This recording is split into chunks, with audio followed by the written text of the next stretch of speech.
Hey, so welcome to the third part in the Tree of Life and Human Cognition series. Um, Last time we spoke about the intellectual Trinity, and this time we're going to speak about the ethical Trinity. Now, ethical Trinity is actually something that I've found to be very relevant and very, very deep. Um,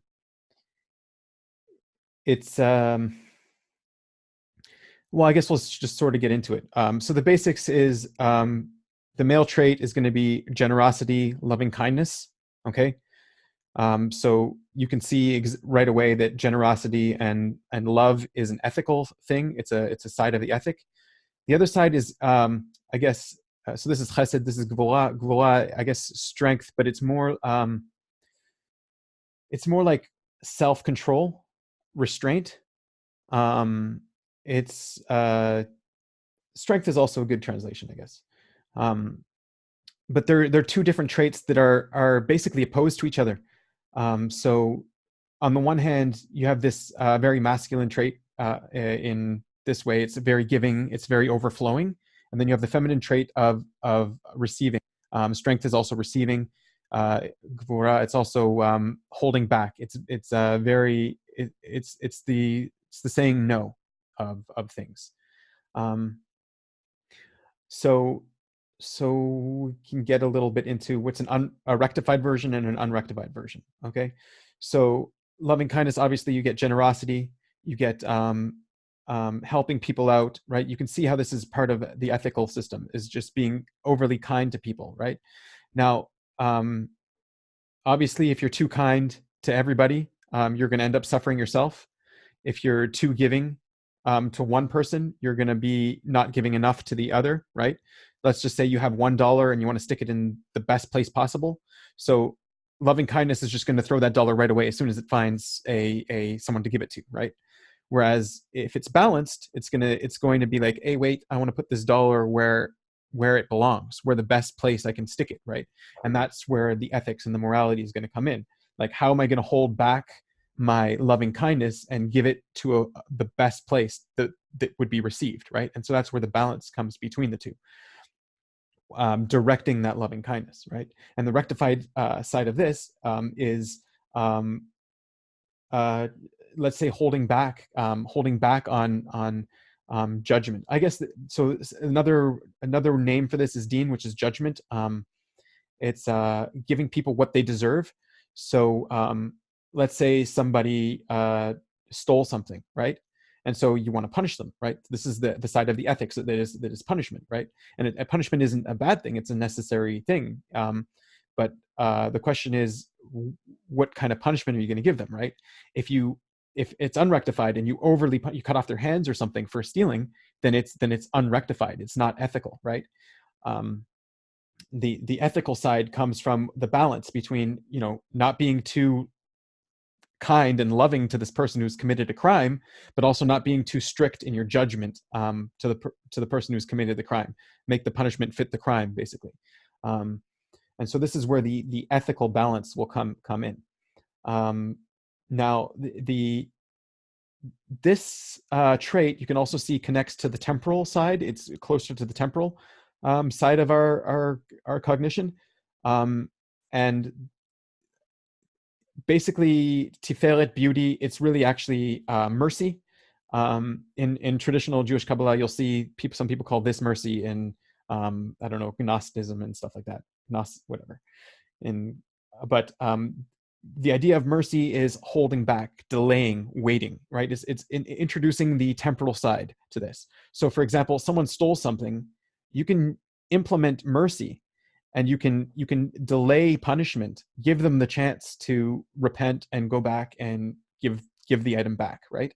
Or apologize, right? And so by delaying this mechanism, you actually are it's actually an extra aspect to the ethical trinity, right?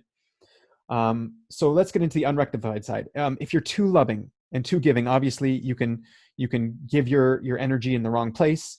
You can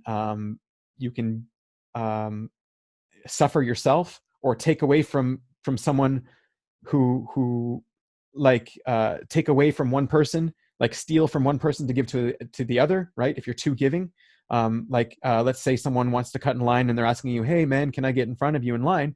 And you're like, yeah, of course. Well, what are you doing? All the people that are behind you, you're also like violating them, right? And so too giving is also, you need to be restricting in your giving as well, right?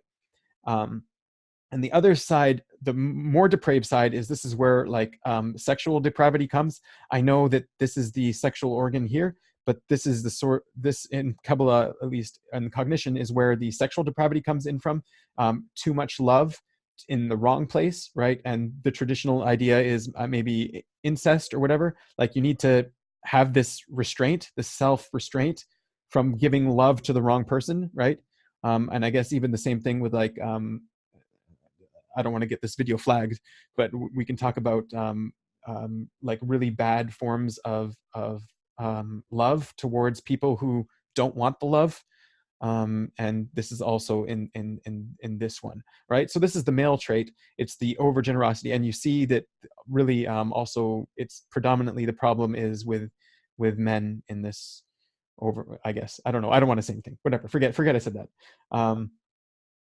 Anyways, then you have the feminine side, which is the restrictive side. It's again, it's this no, it's this knowing where to channel what you're doing, knowing where to channel your loving kindness as well.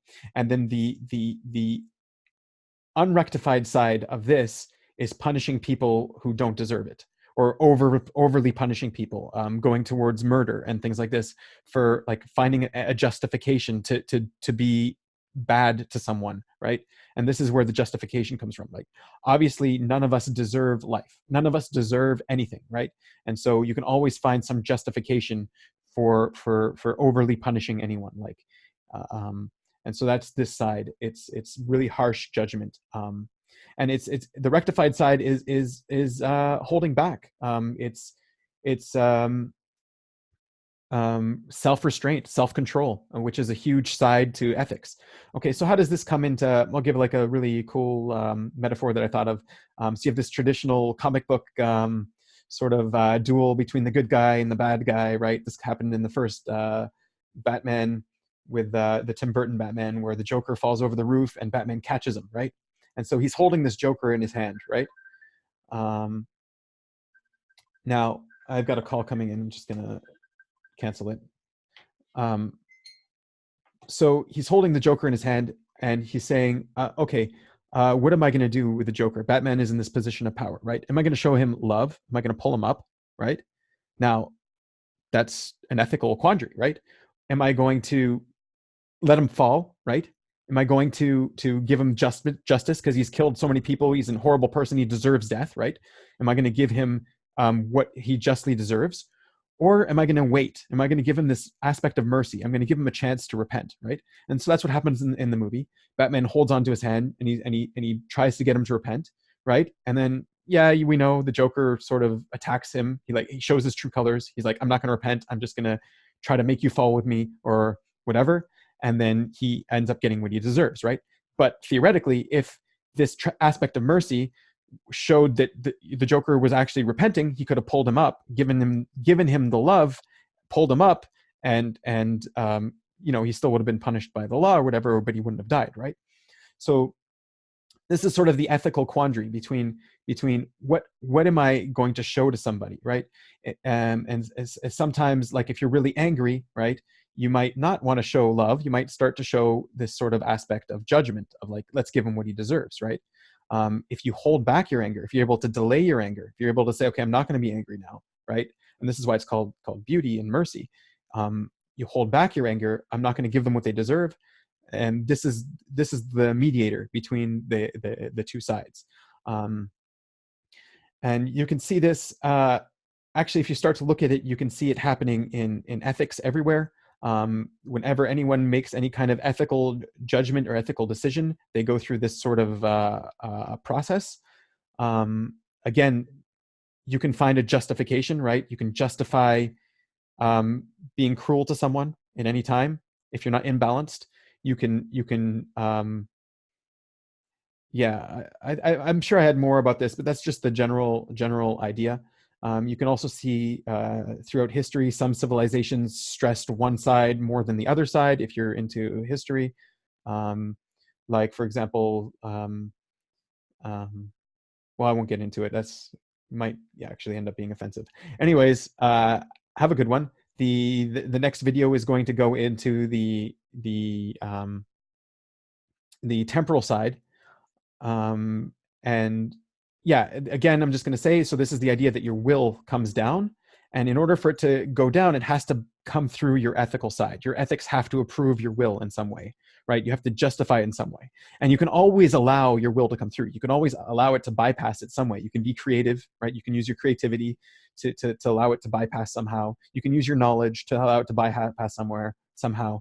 You can use your understanding to allow it to bypass that somehow. And you can also use any of these three functions below or traits below to direct it through your ethical side as well, right? So the idea is to try and attain that balance, try and rectify your ethics so that you allow a pure will, like a will that should be coming through, an ethical will to come into the world, right? Otherwise, you're just allowing an unethical will to come into the world. Okay, so that's going to be part 3 of the series. Hope you enjoyed it. See you in the next one. Have a good one.